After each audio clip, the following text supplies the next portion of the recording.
nous recevons nos observatrices de l'actualité. Cette semaine, Catherine Lévesque, correspondante parlementaire au National Post, et Geneviève Tellier, politologue à l'Université d'Ottawa. Bonsoir, mesdames. Bonsoir. Alors, la première question qu'on se pose aujourd'hui, c'est pourquoi les choses se sont passées de cette façon-là. Alors, Justin Trudeau, qui a dit à Chrystia Freeland vendredi qu'elle n'aurait plus le ministère des Finances, alors qu'elle devait prononcer l'énoncé économique lundi.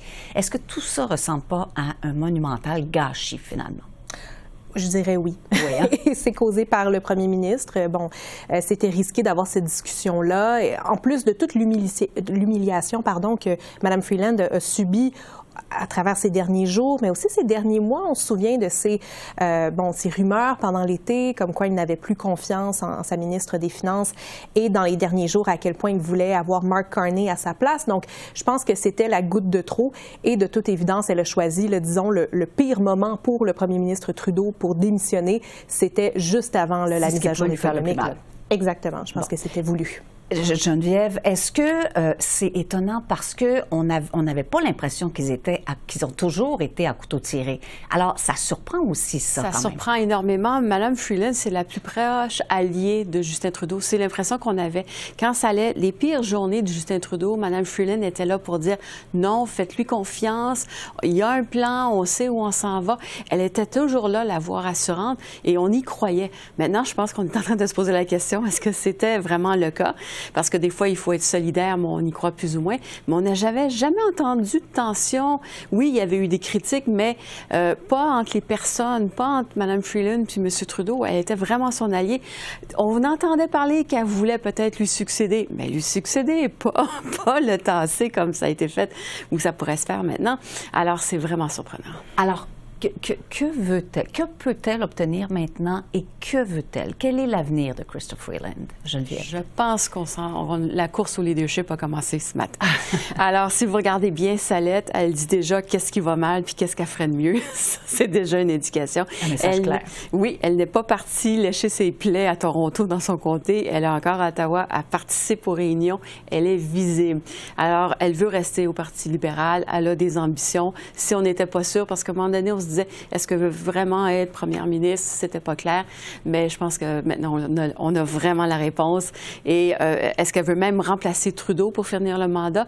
J'ouvre la porte, je soulève la question. Ce serait même quelque chose de possible, à mon avis. Du même avis, Catherine? Bien, écoutez, je pense que de toute évidence, elle voulait rétablir sa réputation, dire comme quoi... et se détacher. Se détacher de Justin Trudeau et de dire, bien, en fait, les dernières décisions, finalement, je n'étais pas d'accord. Donc, elle met vraiment carte sur table. Et je suis d'accord, c'est peut-être, une façon de lancer la course au leadership, mais je pense aussi que c'était une façon de... Elle a tellement été loyale ces derniers mois et ces dernières années. Et là, c'était la goutte de trop. Elle ne pouvait plus, soutenir le premier ministre, lui qui voulait la reléguer à un poste de ministre, je dirais pas junior, mais paraît-il que c'était le poste de ministre responsable des relations canado-américaines. Donc, c'est pas vraiment un vrai ministère. Donc, de toute évidence, c'est pas ce qu'elle voulait. C'est pas ce qu'elle voulait. Et puis, je pense que vraiment, elle voulait mettre ça au clair. Et d'ailleurs, elle est là à l'heure où on se parle. Elle est dans le caucus, dans cette rencontre actuellement. Donc, j'ai l'impression que vraiment, ça doit être une rencontre très tendue. Qui doit être très difficile. Alors, dans ce contexte-là, qu'est-ce qui peut se passer? Si vous étiez Justin Trudeau, qu'est-ce que vous feriez ce soir? Catherine, on va commencer par vous. Bien, écoutez, je pense qu'on entend les dissidents, on les a entendus toute la journée, comme quoi ils ont réitéré leur appel à Justin Trudeau à ce qu'il démissionne. Je pense que vraiment, il doit considérer toutes ses options actuellement parce que de toute évidence, même ses plus proches alliés, même Mme Freeland ne peut plus le soutenir. Ça défait aussi son image de premier ministre féministe, sa première ministre, sa première ministre des Finances féminine qui le délaisse de cette façon. Donc, je pense que vraiment, il doit voir toutes ses options, décider s'il veut vraiment rester et vivre à travers ces moments difficiles jusqu'à la fin de son mandat ou annoncer qu'il partira à un moment ou à un autre ou déclencher une course à la direction tout de suite, pourquoi pas. Geneviève, a-t-il encore des alliés? Est-ce qu'il doit démissionner, déclencher des élections? Le départ est la chose la plus facile à faire. C'est-à-dire qu'il va dire, j'ai même pas à me casser la tête, est-ce que j'ai des alliés ou non, je pars. Et c'est facile à faire parce qu'il peut proroger la Chambre. Il y a le temps. Demain encore, la Chambre sèche. Et en prorogeant la Chambre, ça lui donne ça donne plusieurs semaines au Parti libéral. Et même s'il la proroge pas, la Chambre revient juste à la fin janvier. Donc, il y a le temps. S'il veut rester, c'est là que c'est compliqué. Alors là, il y a peut-être un peu moins de temps. L'échéancier est le même, mais là, il faut vraiment vraiment qu'il aille chercher ses appuis. Et j'ai l'impression que ce soir, à la réunion, il va y avoir de nouvelles dissidences. Il y a des gens qui, ouvertement, maintenant, vont dire, ben là, ça marche plus. Tu as déjà été avisé. Ça, c'est la gourde d'eau. C'était une erreur de ta part à propos de Chrysler Freeland. Un vendredi, la mise à jour économique, tout ça se met en place. Mike Carney, on ne sait pas qu'est-ce qui va arriver. Et là, c'est problématique. Donc, c'est vraiment à lui de voir qu'est-ce qu'il veut faire. Les deux choses sont possibles, mais les deux choses sont difficiles à faire. C'est évident. D'autant plus qu'on le sait maintenant, parce que ça a été un autre des rebondissements de la journée. On a finalement obtenu les informations de la mise à jour économique. C'était incertain à un moment donné, pendant l'après-midi, on n'était pas sûr de les avoir aujourd'hui. Mais finalement, ça a été rendu public. Alors, on apprend que le déficit est beaucoup plus important que prévu. Ça ne va pas aider M. Trudeau, c'est sûr et certain. Est-ce que c'est ce qui va mettre fin, finalement, à ce gouvernement? Ce qui va l'achever? On savait qu'il allait y avoir des déficits, mais je pense que vraiment, toutes ces idées de dépenses, de chèques de 250 $, je pense que vraiment, là, on ne peut plus envisager ces mesures-là pour aider les Canadiens parce que le déficit est beaucoup plus gros que prévu. Je pense qu'on ne s'attendait pas au gouvernement à ce que l'économie ralentisse autant.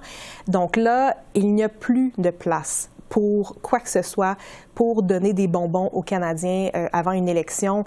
C'est bien évident et je pense que Mme Freeland le savait très bien. Elle avait tenté d'avertir le premier ministre, mais là, on ne peut plus ajouter à ce déficit-là. Il est déjà beaucoup trop gros. Geneviève, est-ce que le gouvernement, est-ce que M. Trudeau a mal géré l'argent des contribuables? On n'a pas de marge de manœuvre, effectivement. Il y a depuis le début, depuis 2015, on a l'impression que c'est le sac à bonbons, puis qu'on peut piger dedans, puis que tout va bien. Il nous a toujours donné cette impression-là. Et quand son ministre des Finances lui dit non, ça ne fonctionne pas, il le renvoie. C'est le message qu'on a eu.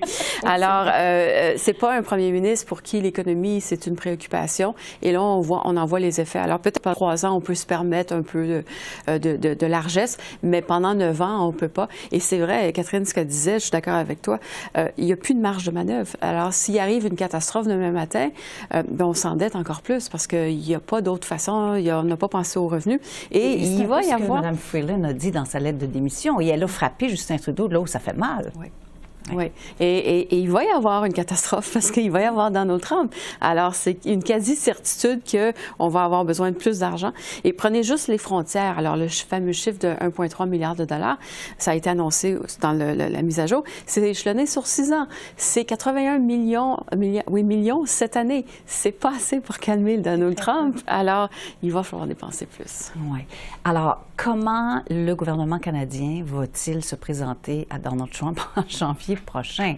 Comment ça risque de se passer? Et comment est-ce possible de résister à quelqu'un comme Donald Trump? Parce que ça sera ça, finalement. On est dans une position de faiblesse et je pense que M. Trump le sait et je pense qu'il va miser là-dessus. Je pense qu'il va savoir qu'on ne peut pas grand-chose contre lui. De toute évidence, je pense qu'on s'enligne vers une guerre de tarifs. Hein. On parle d'imprévus. On peut le prévoir, là, cette guerre de tarifs. Mme Freeland le disait par ailleurs. On peut s'attendre peut-être à une récession aussi. Donc, vraiment, là, ce ne sont que des mauvaises nouvelles. Et malheureusement, le gouvernement y a contribué avec ce très grand déficit, mais aussi toute cette crise politique là, qui s'ensuit. Une guerre de tarifs qui va être désastreuse pour le Canada quand même. Oui, désastreuse parce que déjà les économistes, et c'est rare qu'on voit les économistes arriver avec des chiffres si rapidement, déjà ils disent oui, il va y avoir des effets économiques majeurs. On va être en récession s'il y a une guerre de tarifs. Alors, ça ne sera pas bon pour l'économie. Le seul bon côté, c'est qu'on a des premiers ministres provinciaux. Alors, c'est pas juste Justin Trudeau, c'est d'autres premiers ministres, mais ça prend un chef. Et là, on n'a plus de chef. Alors, c'est un chef d'orchestre. Oui. Merci, madame. Bonsoir. Merci.